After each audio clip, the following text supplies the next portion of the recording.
संस्कृत जिसे भारतीय संस्कृति की आत्मा कहा जाता है, वहीं देववाड़ी इन दिनों गंजबासौदा में संजीव होती दिखाई दे रही है। ये चल रहे सांस्कृतिक प्रबोधन वर्ग में सुबह ही पहली प्रार्थना से लेकर रात्रि के अंतिम मंत्रोच्चार तक पूरा वातावरण संस्कृत में बना हुआ है। आइए देखते हैं विदिशा की गंजबासौदा से हमारे संवाददाता देवेंद्र रघुवंशी की ये खास रिपोर्ट। गंजबासौदा के लाल पठार स्थित सरस्वती शिशु मंदिर परिसर इन दिनों किसी प्राचीन गुरुकुल की अनुभूति करा रहा है। यहाँ हर श्वास में संस्कृत की मधुर ध्वनि गूंज रही है। सुबह योग प्रार्थना और संस्कृत गीतों के साथ दिन की शुरुआत होती है तो रात्रि तक संस्कृत संभाषण वातावरण को संस्कारित करता रहता है। संस्कृत भारती द्वारा आयोजित 9 दिवसीय आवासीय प्रांतीय प्रबोधन वर्ग में मध्य भारत प्रांत के 14 जिलों से आए 97 प्रतिभागी संस्कृत और भारतीय संस्कृति की साधना कर रहे हैं।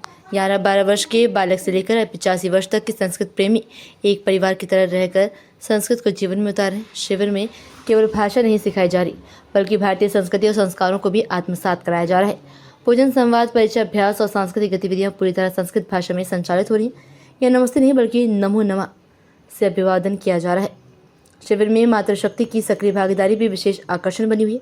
करीब 50 युवतियां संस्कृत संभाषण और भारतीय संस्कृति के विभिन्न आयाम सीख रही हैं।